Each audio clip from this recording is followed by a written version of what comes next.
Fuck, we're finally back with another video, man. Honestly, I've made this video 10 times, man. I was dead ass thinking about making a Patreon and just posting all the versions of this fucking video. Now, I couldn't upload to YouTube there or some shit, but we're finally done. This version is a bit watered down because I'm so sick of math and One Piece and this nigga made of rubber, quite frankly, that shit, I low-key want to retire, but you know, we got 5 other videos made, so we're probably going to be posting these the same days as this one. If you're watching this video, you probably noticed that 4 other videos were just dropped by me, and you need to go watch those with all due respect, because 2 fucking months I've been trying to work on this shit, bro. Like, fuck, I'm done. This video got turned into more of a feet run than anything, honestly. So, you know what I'm saying? And we talk about Don Quixote more than fucking anybody, honestly. You hear that name so many times, you might want to kill yourself. So, just beware. I hope you guys enjoy. It's good to be back. Made some other channels, too. You probably won't promote them here, but if you find them, shit, let me know. I guess that'll be pretty cool. Alright, bye guys. In this analysis, I'll be evaluating Don Quixote's feat, where he split a continent of ice using his head. To begin, I'll need to determine the size of the continent split. I'll accomplish this by utilizing a horizon calculator and the observer height of Don Quixote to find the full diameter of the landmass. So, Don Quixote's height is approximately 5.2 meters. The diameter of the continent split, calc using the horizon calculator as well as observer height, is approximately 8.1 kilometers with a radius of 4.05 kilometers. The total area of the continent using the radius is approximately 51.5 million square kilometers or 51 billion square meters. So after obtaining the area, I multiply this value by the strength range of ice, which is approximately 25 million newtons per square meter, as well as the amount of energy required to convert tensile force to shear force, which is approximately 0.6. The equation then becomes 51 billion square meters times 25 million newtons per square meter times 0.6, and it gives us 770 trillion. That is a big number. Took me a second to process. Now, I multiply the end result by the diameters in meters to find the total energy output required, which is approximately 6.3 quintillion joules of energy, which is large Mount level. Alternatively, assuming the ice continent is at least as big as Greenland, the largest island in the world, and a massive landmass located in the Arctic Circle, I can approximate the continent's size. I'll assume the island is the size of Greenland based off the notion that they are both cold and icy landmasses. Using Greenland as a reference, I'll determine that the ice continent would have a total diameter of approximately 1,100 kilometers or 1.1 million meters with a radius of 550,000 meters. The area of the ice continent based on the radius is approximately 950 trillion square meters, and after finding the area, I'll multiply this value by the previous equation we did before. The strength range of ice is approximately 25 million newtons squared, or whatever I said, as well as the amount of energy required to convert tensile force to shear force, which is approximately 0.6, as stated earlier. The equation then becomes 950 trillion square meters times 25 million newtons per meter squared times 0.6, and that gives us 14.3 quintillion, right? Next, I'll multiply the end result by the diameters in meters to find the approximate total energy output required, which is about 1.6 septillion joules of energy, or multi-continental, right? For the sake of argument, let's assume the continent is actually the size of Antarctica, based on the notion that they are both icy continents. This would mean that Don Quixote split a landmass, with a total diameter of approximately 5,500 kilometers, or 5.5 million meters, and radius of 2.75 million meters. The area based on the radius is approximately, 23.8 quadrillion square meters, right? And after finding the area, I multiply the value of the strength range of ice, which is approximately 25 million newtons, whatever, blah, blah, blah, as well as the amount of energy required to convert tensile force to shear force, which is approximately zero point 0.6. The equation then becomes 23.8 quadrillion square meters times 25 newtons per meter squared times zero point 0.6 equal to 360 quintillion. Finally, I multiply the end result by the diameter in meters to find our total energy output required, which is approximately 2 point something septillion joules, which is once again multi-continent. And we'll continue into the diamond shit from there, because I already know you're going to mention that. So you might be thinking, but Jay, it's not ice, it's jewel ice, therefore that stuff is as hard as diamond or some bullshit, right? And if you're thinking that, you're right in the fact that it is jewel ice, right? Therefore it is likely harder than ice, right? How it being jewel ice makes it as hard as diamond, I have no idea when this was never stated. But just to entertain myself, right, and just in case I am wrong, I'll use diamond as a reference, right? Don Quixote's height is approximately 5.2 meters, like I said. The diameter of the continent split, calc using the horizon calculator and observer height, is approximately 8.1 kilometers, or 8,100 meters, with a radius of 4.05 kilometers. The total area of the ice continent using the radius is approximately 51.5 billion square kilometers, or 51.5 trillion square meters. So after finding the area, I just multiply this value by the strength range of now diamond instead of ice. Although we don't know the exact strength range of diamond, estimates place it anywhere from 90 to 225 gigapascals. To be fair, I'll use the midpoint of 157.5 gigapascals, or 157.5 billion newtons per square meter, right? So you can imagine it's going to give us some insane values for like the different scales we're saying the landmass was inside, right?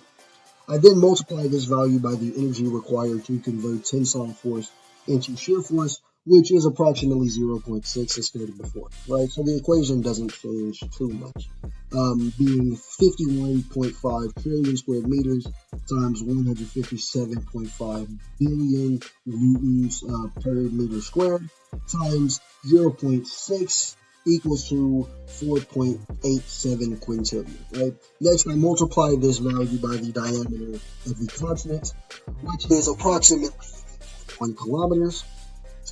And we have a result of approximately 3.94 septillion joules, right? Whatever the fuck that is, which I think is country level, right?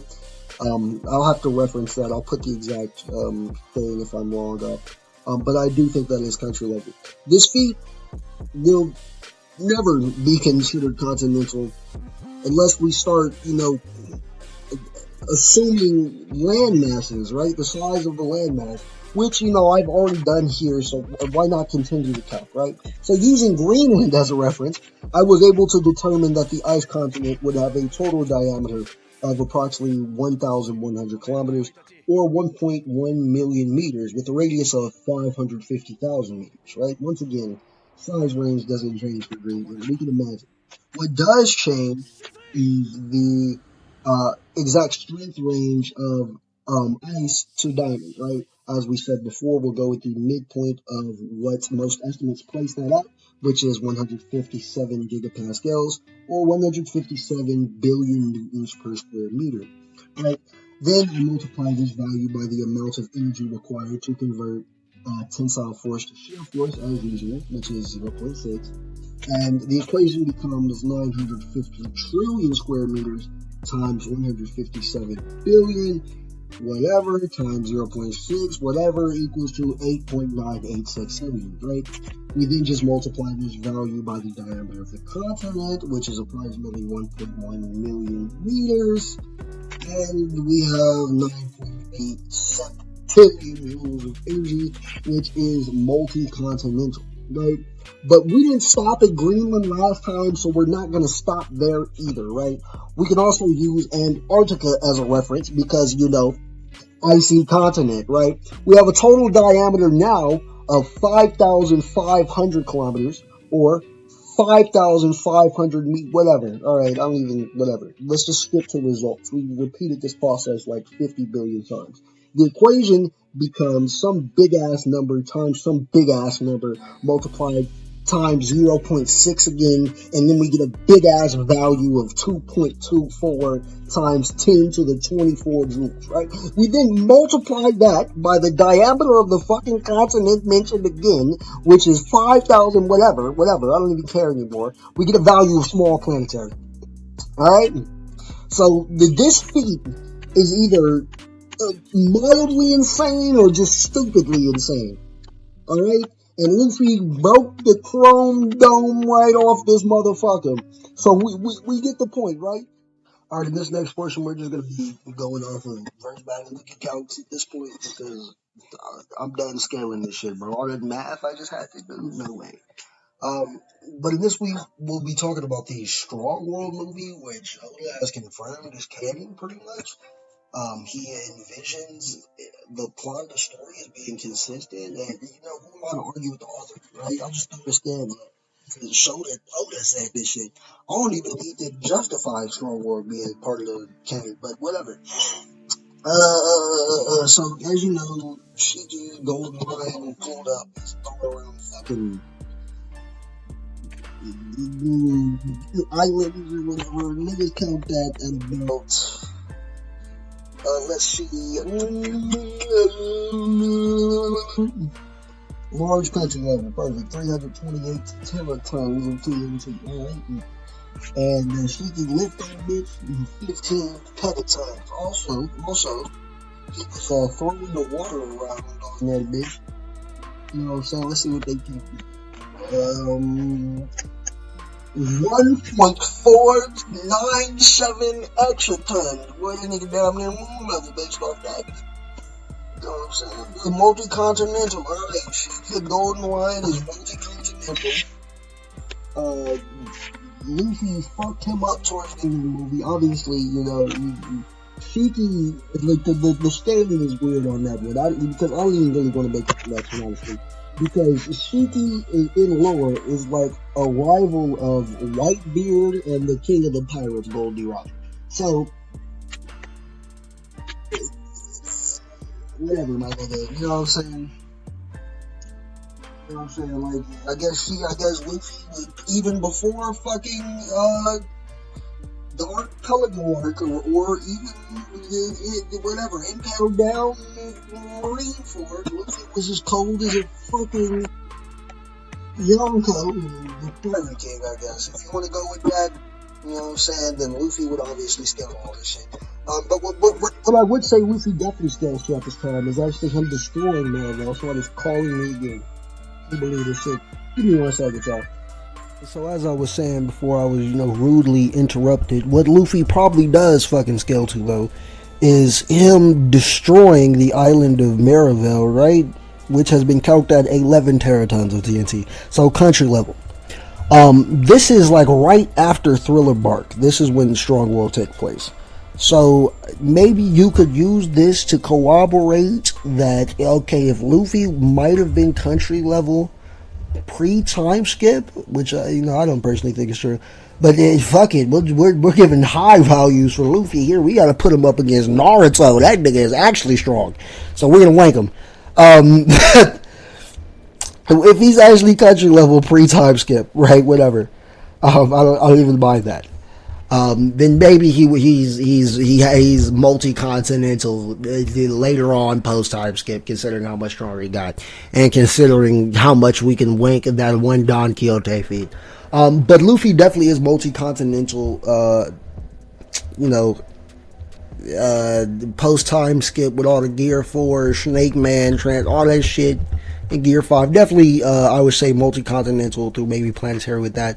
I believe he made a fist that, like, dwarfed one of the islands in Wano when he was boxing up Kaido or whatever, but and that was multi-continental or some shit. But like, yeah, I'll leave a calc for that in the description. I'm just so sick of all the math and the Luffy, and I've been trying to make this fucking video, but the nigga life been kicking me in the balls with the copyright and the new mic. Eventually, I just said, fuck it. Why we need the audio to sound that great, my nigga? Let's just put out a video so we can start doing these reactions again, man. Fuck.